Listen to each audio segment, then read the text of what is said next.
This is the X-Zone Broadcast Network, broadcasting worldwide on broadcast affiliates and satellite program providers, including CNN Broadcast Network, Sirius Satellite Network, Star Media, Good News Radio Network, Angel Broadcast Network, Wiki Broadcast Network, and WPBN TV. For more information on the X-Zone Broadcast Network, visit us at www.xzbn.net.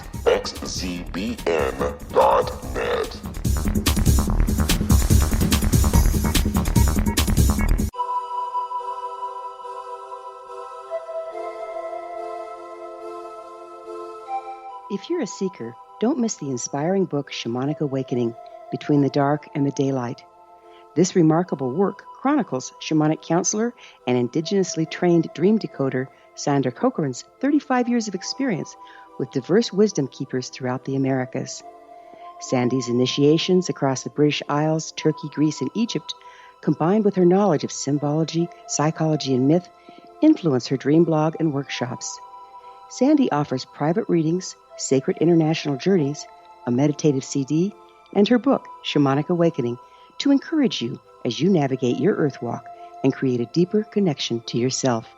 Find this and more at her website, starwalkervisions.com.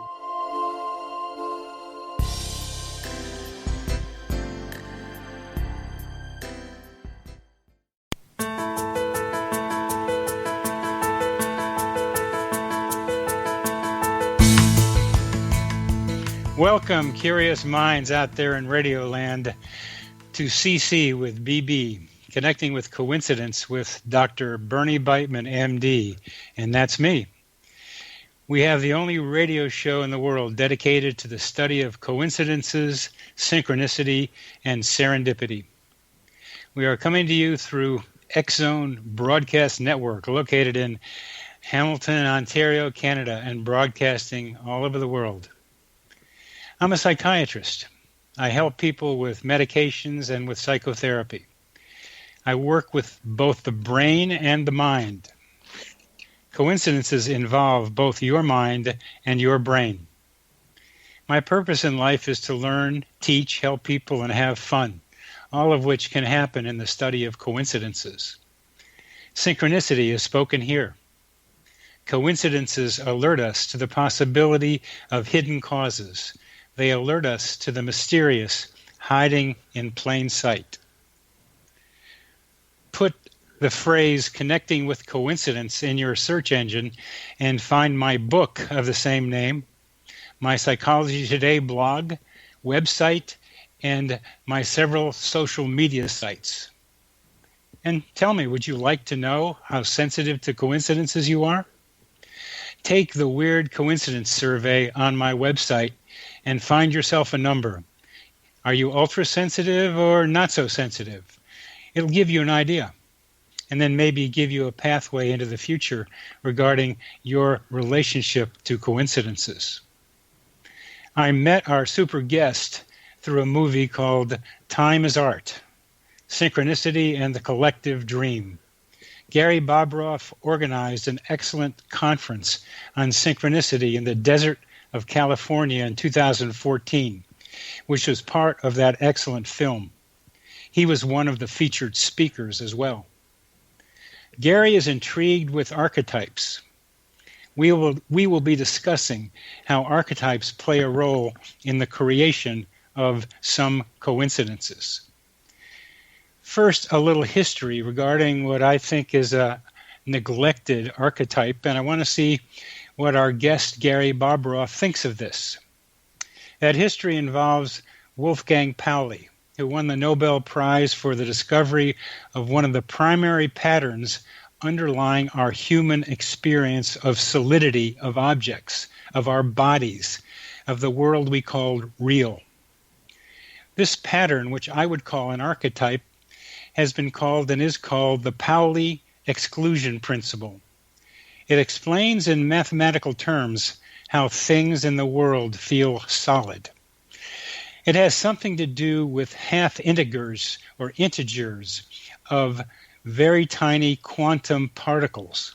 If a particle has an integer spin of 1, then we're not talking about the Pauli exclusion principle, but if these particles that are paired have spins that are half, not whole, then they can't come together in the way the particles that are ones that are full integers can come together.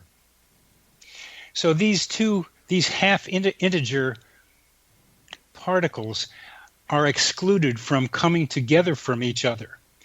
And as best as I can understand this complicated mathematical ideas, this exclusion forms the basis of the elements of the periodic table and helps us feel solidity. Pauli was, for a brief time, a patient of psychiatrist Carl Jung, who, of course, invented the term synchronicity, and then a friend and a collaborator for many years. I wonder how much influence Pauli had in supporting Jung's belief in archetypes based on the Pauli exclusion principle. Archetypes are predisposing patterns of behavior that exist independently of human beings, but influence and guide our experience of this world. It has been shown that the Pauli exclusion principle is responsible for that bulk that matter has to us, that is stable and occupies volume. The Pauli exclusion principle is, at least to my way of thinking, a beautiful connection between mind and matter, but lying outside of mind and matter.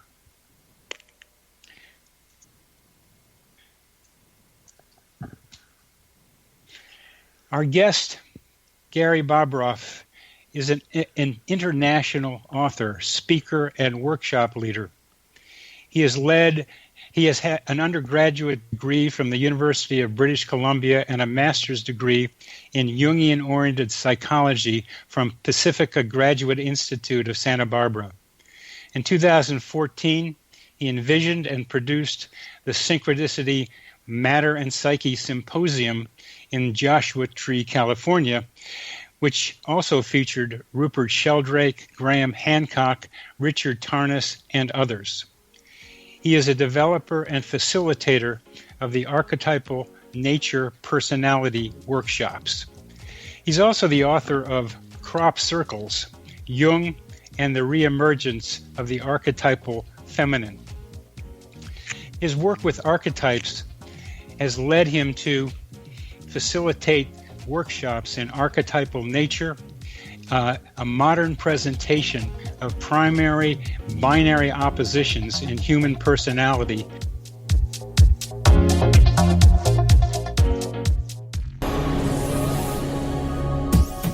This is the X-Zone Broadcast Network, broadcasting worldwide on broadcast affiliates and satellite program providers, including CNN Broadcast Network, Sirius Satellite Network, Star Media, Good News Radio Network, Angel Broadcast Network, Wiki Broadcast Network, and WPBN TV. For more information on the X-Zone Broadcast Network, visit us at www.xzbn.net.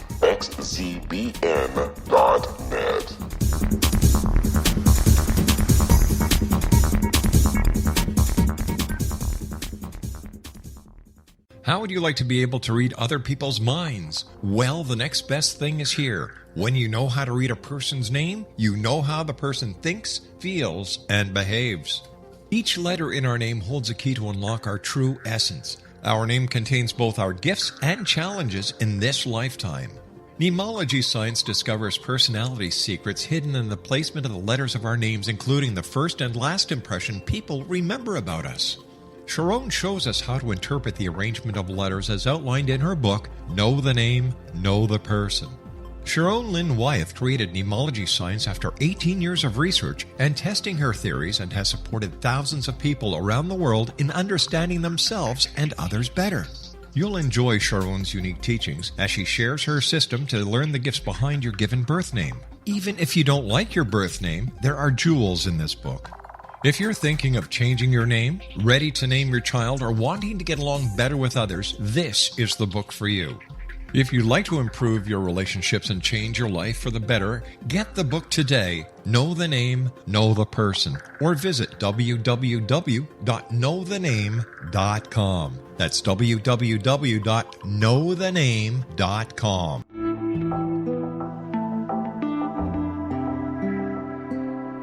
Take a step back in time and discover old Florida cuisine at Marsh Landing Restaurant in Fellsmere, Florida.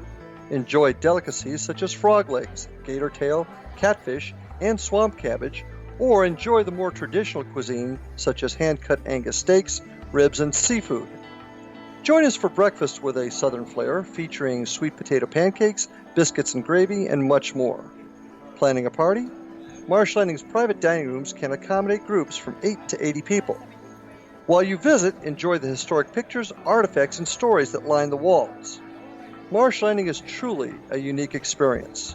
Marsh Landing Restaurant, 44 North Broadway in historic downtown Fellsmere, or visit marshlandingrestaurant.com. Marsh Landing, old Florida cuisine at its best.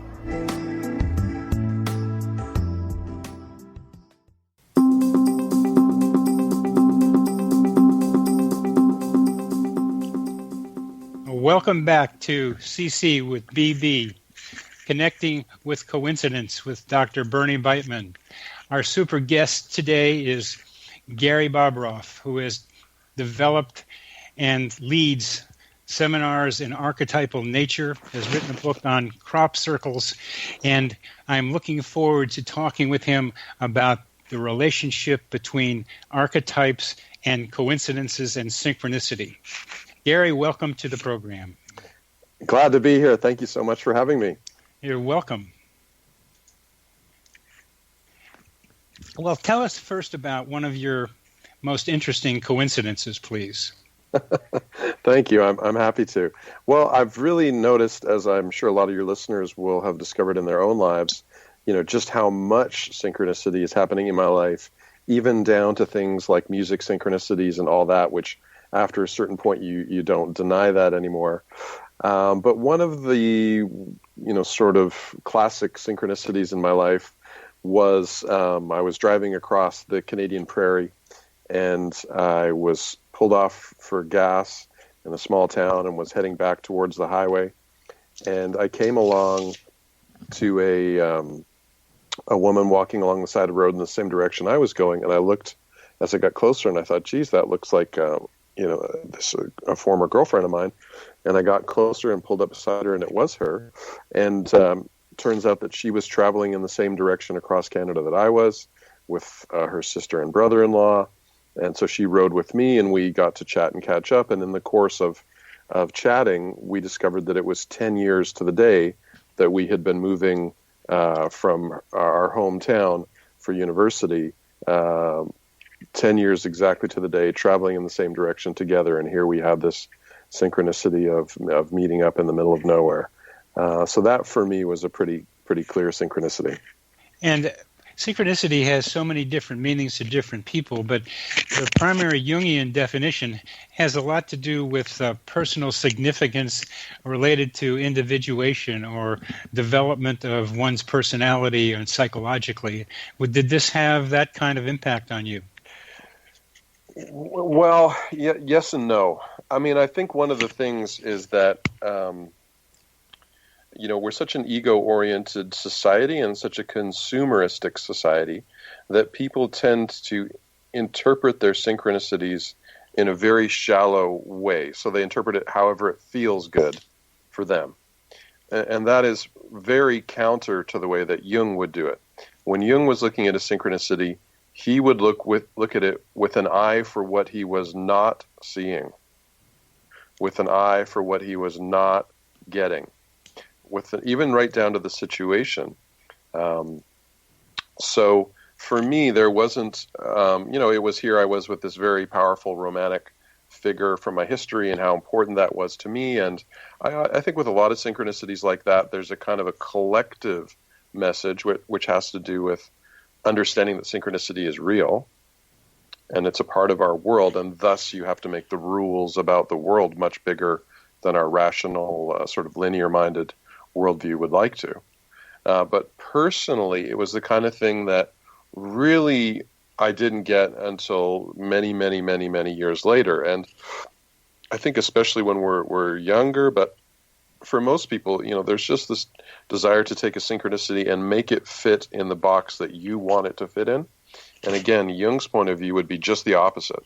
It's about seeing what you're not seeing what you're not getting, seeing what you don't want to get. So for me, it was the kind of thing that I didn't get it really until decades later. And I think you have to look at synchronicities always with an eye towards that possibility that you're not getting it. And I think that was true for me.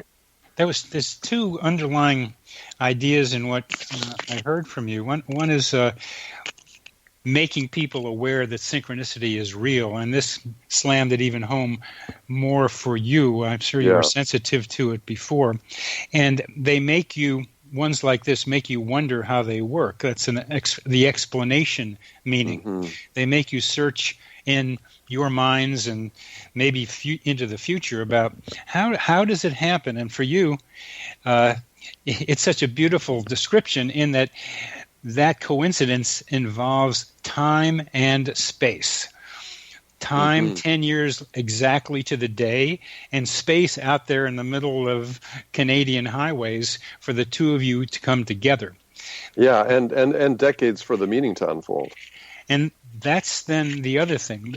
And I struggle with the word meaning here, partly because coincidences or synchronicity is thought to be the definition or the explanation that Jungians often use is an acausal connecting principle, by which they mean, of course, that the two elements of the coincidence are meaningfully connected, which means the two elements have some meaning in common. So that's a kind of a different definition than what I might think of as how it means personally and how otherwise you might explain it. And what did it mean to you personally all these years later? Well, I'm not going to get into that.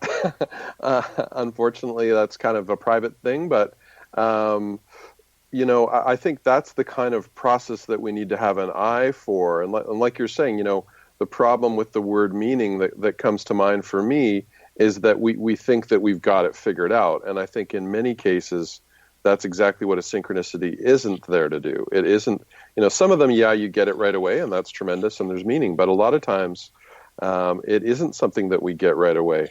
At the symposium that I held, the Synchronicity, Matter, and Psyche Symposium in 2014 in Joshua Tree, we were so blessed. We had Rupert Sheldrake and Jill Peirce and Graham Hancock and Dr. Jim Tucker, who many of your listeners will know, and Richard Tarnas, who is, of course, so phenomenal on the topic of synchronicity. Yes. One of the things he talked about was a story of Jung and being in a meeting about whether a scientific paper should be published. And he was sort of thinking that it shouldn't and kind of getting annoyed with the meeting. And all of a sudden he looked at his watch and he asked the gentleman that he was sitting with, "What time do you have?" And he said, "Well, it's 5:30, and what time did we begin? 5 o'clock." And Jung realized that his watch had stopped, and he had just had it at the watchmaker a few weeks before. And now, of course, he's Swiss, too, so they're very, it's the watch is a highly regarded and respected item. And in Switzerland, when you get your watch back from the watchmaker, you're trusting that it's going to be working 100%. So he looked at that stop of his own watch and said, "Let's start this whole meeting over again." And so he allowed the meeting to begin again with a different attitude toward what was happening in the meeting. And of course, that is so very often what synchronicity is asking us, is to have a different attitude. But how difficult is that when we are so identified with our feelings, our feeling about a situation, about the world, whatever it might be? How willing are we to change our attitude? And of course, this is what Jung was doing on a day-to-day basis, living that way with this eye toward what he was not seeing. And I think that's such a beautiful illustration of Jung's practical attitude towards synchronicity and how we have to be looking for what we're not seeing all the time. Yeah, that's such an interesting idea that you're saying there. Then that story that you just mentioned from Richard Tarnas, to me, that interpretation Jung made was pretty simple. The watch was supposed to be fixed, but it wasn't. That means his thinking might not be right, so he's got to change his mind. That looked like a fairly evident reflection of how he should be thinking about himself. It's a wonderful guidance, and he was alert to do it. But that didn't seem to me to be looking for something that you're not looking for. I mean, it was looking for guidance, which coincidences sometimes can do. Yeah, I see it as looking for what he wasn't seeing because he had to change his whole attitude about the meeting, that he had the wrong conclusion in mind from the get-go. Yes.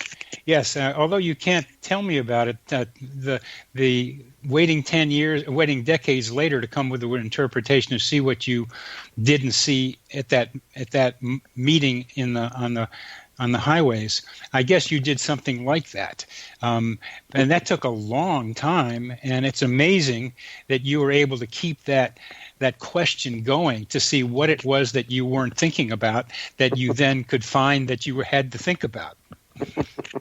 Yeah, well, that's, I think, one of the things, right, is when we're looking at our life through that lens of seeing the mythic patterns or the archetypal patterns that we're not getting, is that we will get them, later in life, and we get them, after time has passed. And so it continues to be a process where we can look back and revisit, past events and look for new meaning when we have new eyes about what the patterns in our life are about. The new eyes to see the patterns and look back and see what might have been an idea there. Why don't you give us a beginning definition of archetypes? Well, there's a lot of different definitions of archetypes. In the Jungian world, there's a very broad definition, which has to do with there's thousands of archetypes, and sort of any folklore, mythic motif would really be an archetype. Any content in the psyche that is collective, that you see it shared across cultures. So Jung had this great advantage of living in a time before the internet and television. So if he was dealing with someone and they dreamed of this ancient, Chinese, image or something like that, he could open up a Chinese alchemical text and find that same image and realize, hey, there's a collective unconscious happening here. There's shared imagery across cultures and across time. And so there's a connection there between the collective unconscious and the archetype. We think of archetypes as kind of the structural points or the girders of the unconscious, and that they are potent. They have energy and attraction for us. So what drives one person to be drawn towards something and someone else to be drawn away from it or repelled by it is the nature of our connection to a certain archetype. So there are these psychic hotspots, is another way of thinking about it. Yeah, that's new to me about archetypes having energy in them. Yeah, definitely, absolutely. How do you understand that form of energy? Well, they're in the archetypal nature work that I do. It's very clear that people get their identity from a certain number of archetypes, that the way they are in the world, whether they are invested in the collective or more of an individual, whether they're seeking understanding or seeking application and doing and goals and accomplishment, those are different archetypal ways of being, different kinds of personality, but that the energy, there's archetypal points that have a lot of energy. Are we constantly going for romantic engagement? Are we constantly thinking about the family? These are different archetypal hotspots that our energy is just going into them unconsciously.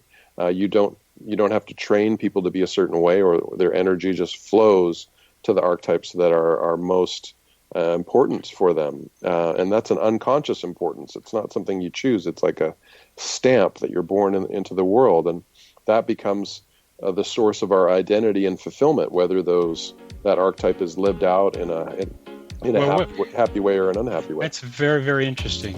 And we'll continue with the idea of the energy and archetypes, just how they shape us and how we are drawn to them after a short break.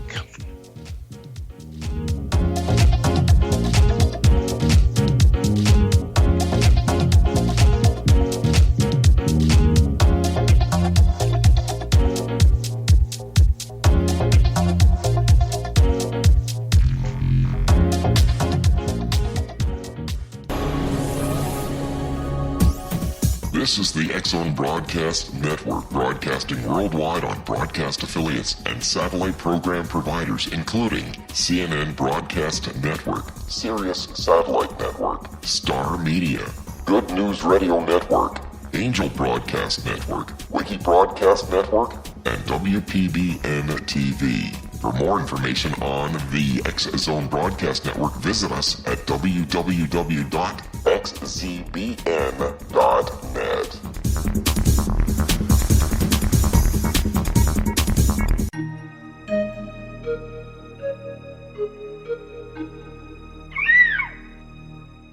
While science pursues fact, magic accesses the quantum level, bridging random facts to form truth. As long as science and magic remain separate and polarized, the truth cannot be known. I'm Gwilda Wiyaka. Join me on the Science of Magic radio program, dedicated to unification and evolution of consciousness. During each episode, I'll be speaking with experienced and respected scientists and mystics. From astrologers to astronomers, from medical doctors to shaman, the scientific method to dowsing and intuition, we'll weave together information from seemingly divergent practices to promote unity and enlightenment. Join me, Gwilda Wiyaka, and the Science of Magic right here on the Mutual Broadcast Network. For more information, visit www.thescienceofmagic.net. Gibbs A. Williams, Ph.D., is a practicing psychoanalyst, supervisor, researcher, and author in New York City. Much of his life has been dedicated to understanding nature and the uses of meaningful coincidences or synchronicities. His radical and original non-Jungian, non-mystical, non-magical theory of synchronicities illuminates much of the fog surrounding this challenging and perplexing topic. His ideas and manners are fresh, presented in a style that is both entertaining and highly informative. He is also an expert on crisis intervention, specially focused on violence reduction for the police and citizens, mastering anxiety, frustration, and stress without the use of medication, and effectively preventing and treating heroin addiction. Dr. Williams can be contacted at his email address at gwwilliamsny11@aol.com or visit his website at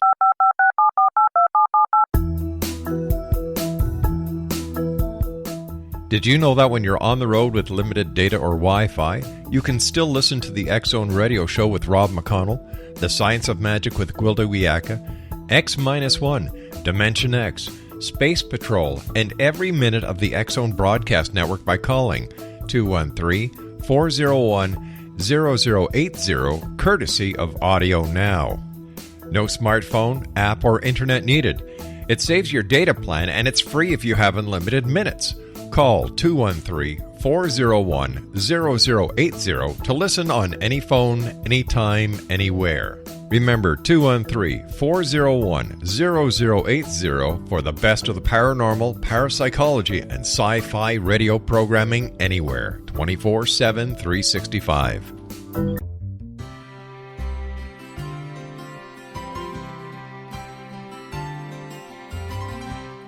True healing must address 4 levels: physical, emotional, mental, and spiritual, for us to live joyful and productive lives.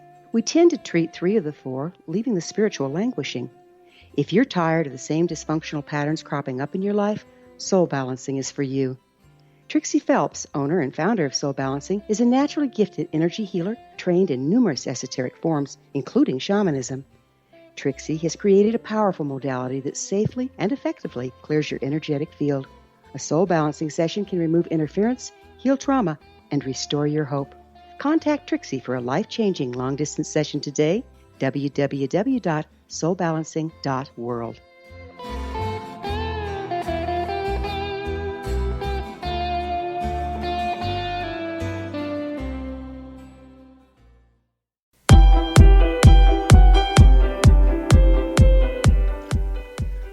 Welcome back to Connecting with Coincidence with Dr. Bernie Beitman, MD. Our guest today is Gary Bobroff. We are talking about archetypes and synchronicity.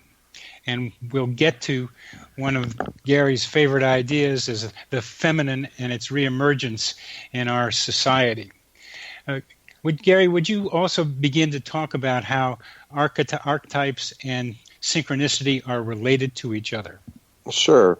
Yeah, I think, one of the things we have to understand is that, synchronicities are connected to our unconscious, and that includes connected to our feeling self and our thinking self. So one of the big pieces that people often leave out is feeling, and every archetypal connection that we have isn't just a mental idea. It's also connected to our body, to our physiology, to our feeling state, most certainly, right? There are certain experiences that will make us feel great and fulfilled, and for someone else might have an opposite experience, and it's the archetypal underpinning that indicates which way it's going to go. And with synchronicity, there's these meaningful things that happen in our life, and of course they're going to reflect the archetypes that are most important to us. One of the things that I found, like I said, is how much feeling is involved in these experiences, that it seems like, you break up with someone and you run into them all over town, perhaps. Something like that it's these feeling connections. And Jung actually talked about Albertus Magnus, who was a teacher of St. Thomas Aquinas, and he talked about there being a power in the human soul that can bring events into happening, and that emotionality is what causes that to happen. That there's some way that feeling is a big sort of a quantitative factor for synchronicity. Oh yes. So I think the feeling bit and the archetypal bit always fit together, and to me that's where we start getting into the archetype of the feminine, because one of the things that our world has done in the last couple hundred years is really repress the feminine, both in the world and in our minds and in ourselves, in our consciousness. And one of the things it does is it lops off all the mysterious and anomalous experiences, things like synchronicity, that don't fit in the what you might call a masculine, rational, reductive worldview. Everything that doesn't fit in that way of viewing the world gets thrown away or derided, or I'm sure your listeners will know about Rupert Sheldrake and the different people that have really been put down, even though they've done great work around consciousness studies. And Rupert's done great work about the sense of being stared at and all that, which again point to consciousness being bigger than the body. And so we're at this moment where we are breaking out of the old masculine paradigm that says that there's no meaning in the world and we're all just biological robots and all this other nonsense, which is a myth. And saying that, hey, there's this whole big world of meaning, just like our ancestors thought there was in the world. The difference is today we have, much more psychological clarity and ability to discern between truth and falsity. We also have biases of our time that we need to work against. But we have the psychological ability to look at the world and say, hey, that really is a meaningful coincidence, and not look at everything as being a meaningful coincidence the way a primitive person, a primitive culture may have a long time ago. So, we can use our masculine awareness ability to discern and look through our experiences and very carefully say, yes, this is very meaningful and unusual. So we can use our masculine clarity and strength of ego consciousness and turn that to these mysterious experiences like synchronicity that point to a bigger feminine whole in the world, that point to a greater working principle in the world besides, causality and, biology and all that, that there's a bigger thing going on in the world that has to do with consciousness. And in fact, you can look at the whole of reality as a laboratory for the development of consciousness. And for something like a synchronicity, the fact that it plays on what we're not getting, I mean, that is a mind-blowing idea, that there's a principle in the universe that wants us to become more whole psychologically, to understand things we're not getting. I mean, that is a radical revisioning of what the whole world is about. And again, we don't have to use it in a kind of a new agey, everything's magical and, we're all connected all that way, which is a little too much in a lot of cases. Yes. But we can say there is a connection, there is a way that things are happening in the world that are much bigger than our ego, and there is a meaningful story going on. And you can use that in a precise way. You're talking about how each of us is being encouraged by something somehow to become more conscious, more aware, and more aware of consciousness, and become a participant in its development. There's a teleology here that I think Jung would embrace that has to do with being pulled to the future, being pulled for some purpose. What is the purpose, in your view, of this expansion, the development of greater awareness of our consciousness? Yeah, well, Jung talked about every little work of consciousness that each one of us does in our own individual way, whether that is a mental consciousness, an emotional or feeling consciousness, a body consciousness, discovering what our body wants and giving it that, hearing the parts of our psyche that are not being heard, all these ways that we become just a little bit more whole. Each of those experiences for Jung was doing something objective. That means for the universe, for the greatest, in the greatest possible way. One of Jung's most famous books is Answer to Job, and in Answer to Job, he puts the Western God image on the couch. And what you see when you look at that is that in the relationship between the figures in the Bible and Yahweh, the Hebrew God, it's the human figures over and over again that are really leading the way morally. It's not Yahweh. Yahweh's just kind of going, fire and brimstone, and I'm going to turn into Behemoth and Leviathan and just destroy this town, and better be scared of me. It's a very kind of ego position, and a very primitive position, frankly. And it's the human characters in those stories that are saying, hey, well, what if we find, 50 people in this city that are good, maybe you won't destroy it then, that kind of thing. And so what you see there is a dynamic relationship where the human figure is actually making the divine background or the transpersonal background or whatever you want to call it more conscious. That we are working out God's shadow. That evil can be understood as God's unconscious, and that there's a dynamic process happening in the world between those forces and ourselves. And, I have a background in philosophy. That's the first good explanation I ever heard of for why there's evil in the world. First satisfying explanation I ever heard. And so that is a whole different way of looking at the world. It's saying every little thing we do does do something in an objective way for the universe. And that, to me, speaks to why we value morality, why we do value consciousness and understanding in the way we do. And I think it's a very big idea, but a very beautiful and satisfying one. And I think, future generations are going to continue to unfold Jung the way we are. That's beautiful. That's beautiful. Each one of us has a little bit to contribute to the evolution of consciousness. And how does our awareness of synchronicity help us do that? Well, I think, first of all, there's the general awareness of synchronicity, which I think in a personal way is one of those things where you get the feeling of, hey, there's something going on here, and I'm a part of it, and I'm being seen, and this little magical thing just happened for me, and that's beautiful and wonderful. And I think it's something we want to take in, maybe not something we want to totally identify with and go around talking to all our friends. Perhaps that's a question, but I think we certainly want to take it in. So in a collective sense of understanding what synchronicity is about, I think understanding that we are in a home here in this planet that is about the creation of meaning, and we're a part of that. Very important. I think another piece here that's really important for our culture is that we have such a imbalanced culture in favor of the masculine. Jung said that.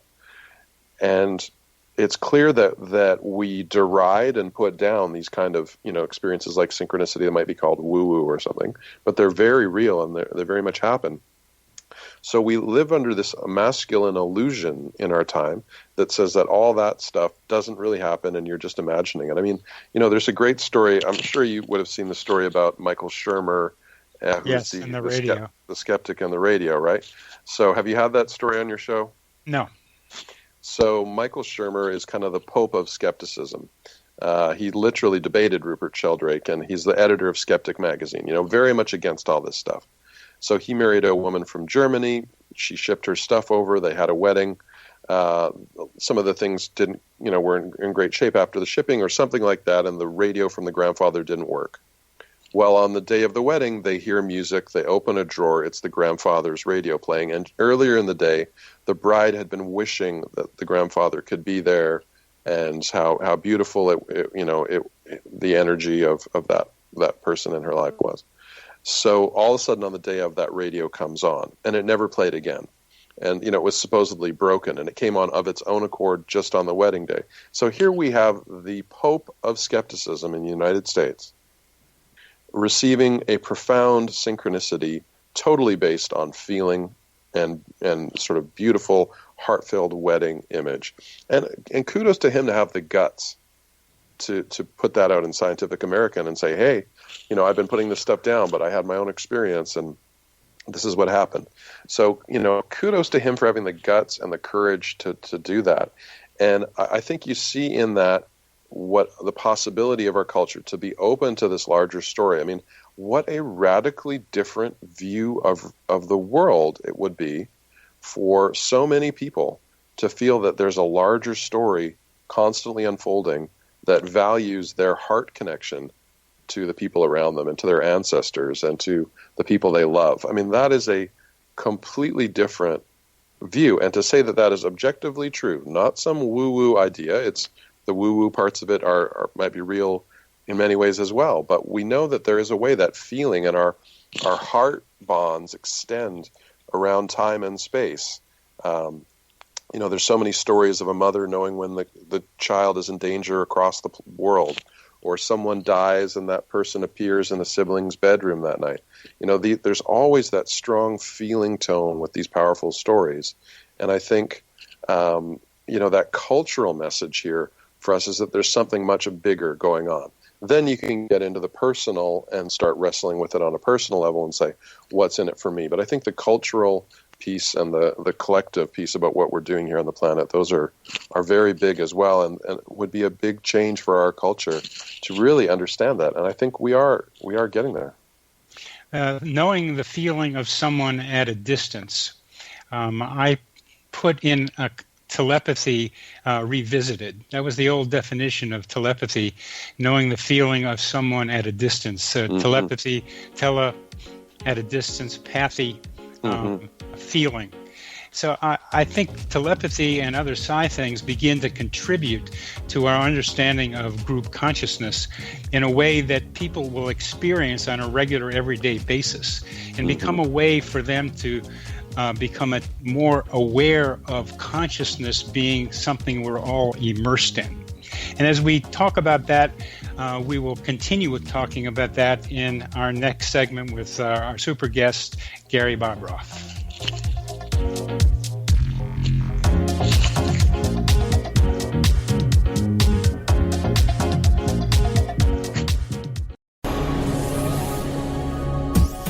This is the X-Zone Broadcast Network, broadcasting worldwide on broadcast affiliates and satellite program providers, including CNN Broadcast Network, Sirius Satellite Network, Star Media, Good News Radio Network, Angel Broadcast Network, Wiki Broadcast Network, and WPBN TV. For more information on the X-Zone Broadcast Network, visit us at www.xzbn.net.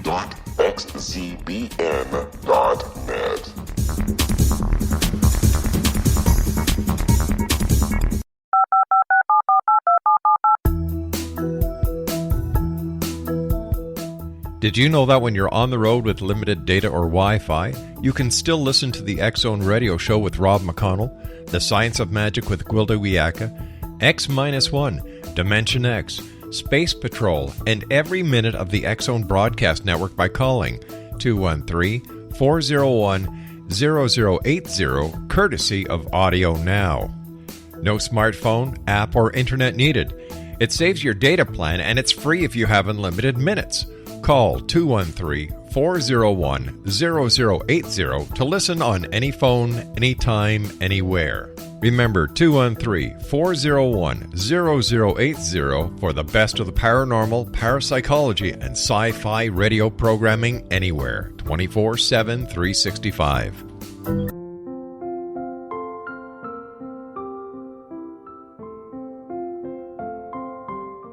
I am Dr. Carl O'Helvey, founder, president of a new cancer foundation focusing on evidence-based physical, mental, and spiritual interventions, including natural cancer cures, prayer, meditation, affirmations, nutrition, and other related holistic cancer prevention and cure modalities. These are used in cancer education, research, and financing care. I ask for your help to continue this important work by donating at www.holisticcancerfoundation.com.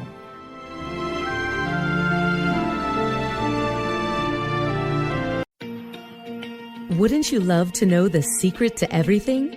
Well then, meet Dr. Kimberly McGeorge and her cutting-edge breakthrough knowledge that combines science with possibility.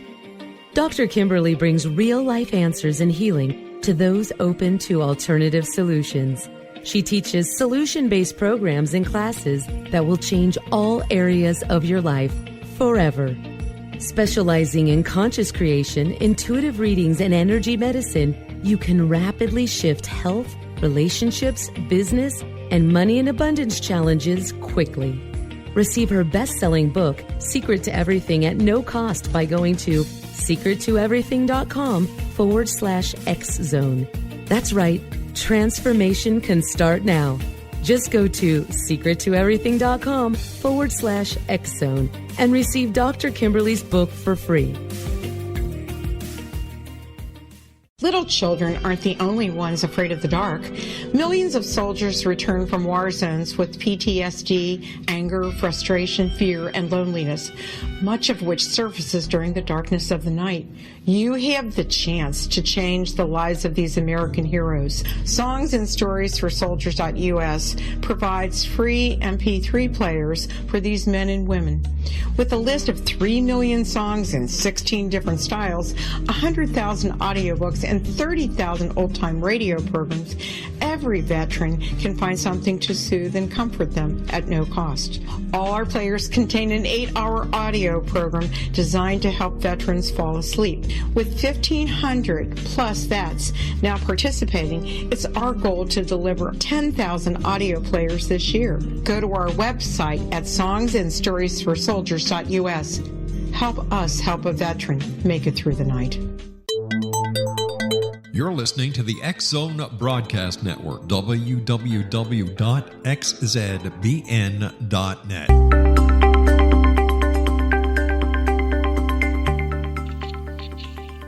Welcome back to Connecting with Coincidence with Dr. Bernie Beitman, MD.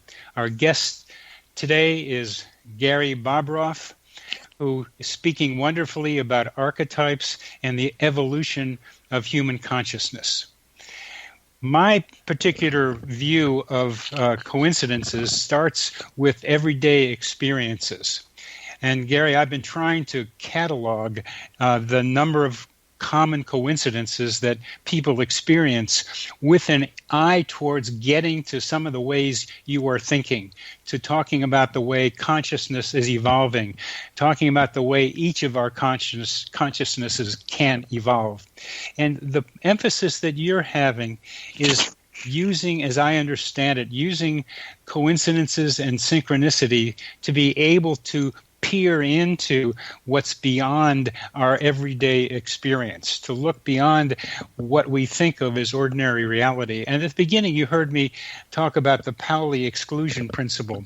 And I want to get back to consciousness, but it looked to me, as I read about Pauli and the exclusion principle, that he, in his work with Jung, probably influenced Jung to be thinking about, although Jung thought about archetypes before that, be thinking about mathematical concepts that existed outside of regular mind and outside of the material world that influence the way we experience our reality, our material world. What did you think of those comments?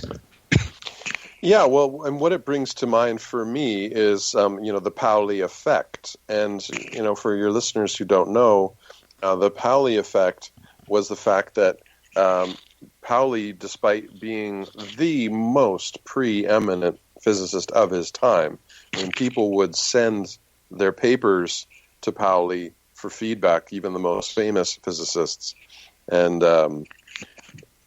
he was really, really, really highly respected for his intellect. But there was this thing called the Pauli effect, which is that equipment very often broke around him. He would walk in the lab, something would break. So there seemed to be a psychic connection between Pauli and this equipment breaking. So famous. I mean, you can look it up on Wikipedia. This is not, conspiracy stuff. This is out there. There'd be talks of laboratory equipment breaking, and they'd say Pauli just rode by in a train. Right. Exactly. Things like that. So I would call that psychokinesis.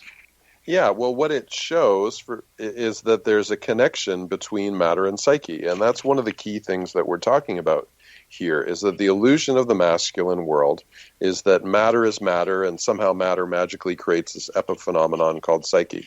No. What the reality is the reality that we have always understood it, and the ancients understood it, which was that there is a flow of consciousness between matter and psyche, that it's of one fabric, so that the material world and the psychic world are not separate, that they're unified. That is one of the metaphors that we understand with the unity of the masculine and feminine coming together in our time, is understanding that those two things are of one consciousness. Well, I was just curious if you had any sense that the Pauli exclusion principle contributed to Jung and Pauli's view of the connection between mind and matter, because the Pauli exclusion principle is a statement of that connection, I think.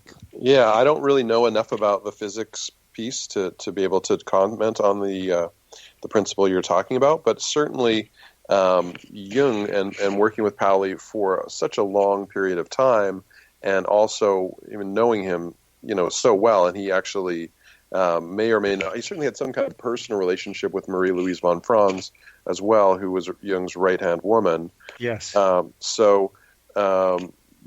think being around this person and analyzing his dreams, and there's a great book on the Jung-Pauli letters that people can read, where they talk about the two sides of Pauli's interior unconscious, a more abstract, rational side and a more fiery, earthy side.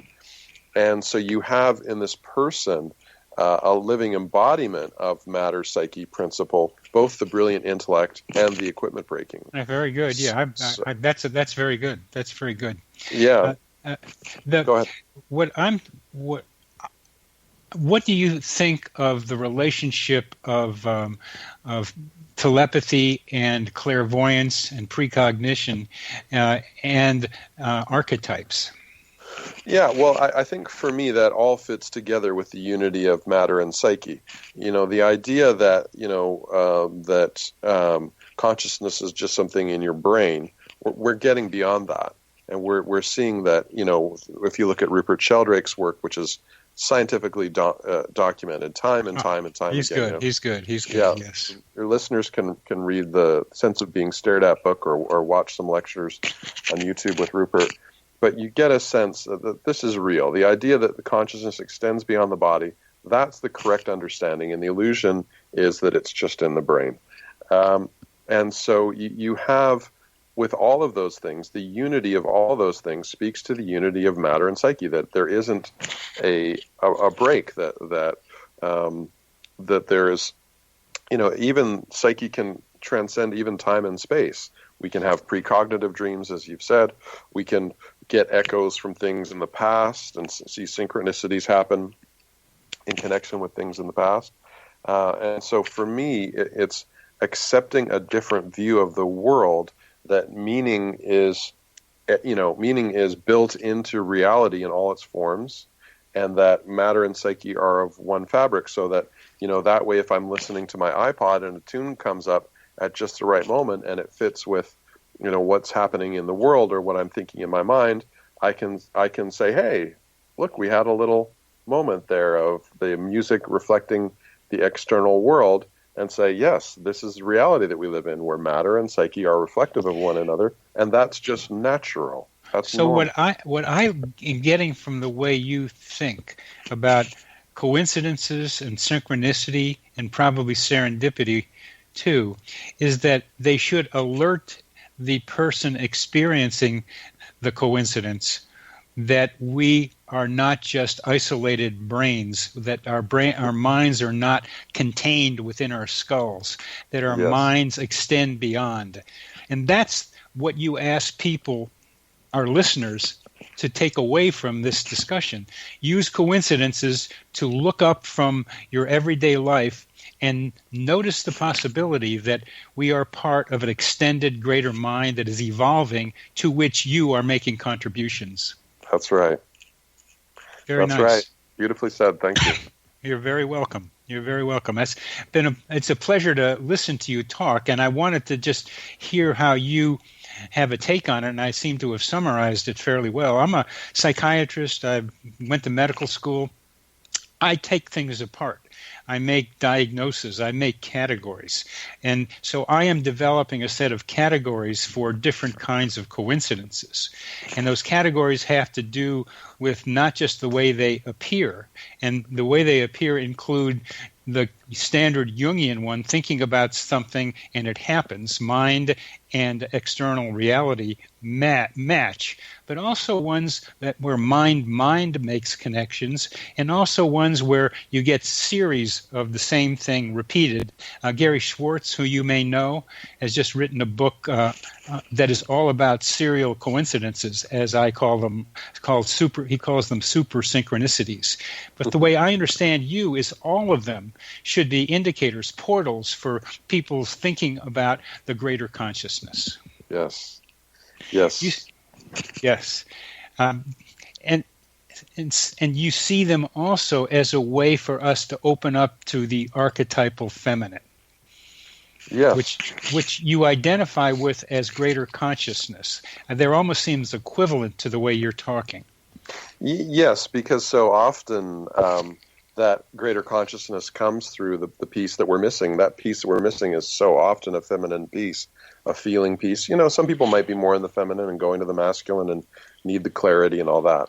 But and I did a 10-hour web series that people can see on my website with Dr. Cynthia Cavalli, who she really works on getting into the personal meaning of synchronicity with people. And so we had 10 hours to look at the feminine and synchronicity and they can get to your website simply by putting Gary Bobroff in their search engine, and they'll come up with your website. I think it's gsbobroff.com is my main website where you get everything of mine. gsbobroff.com.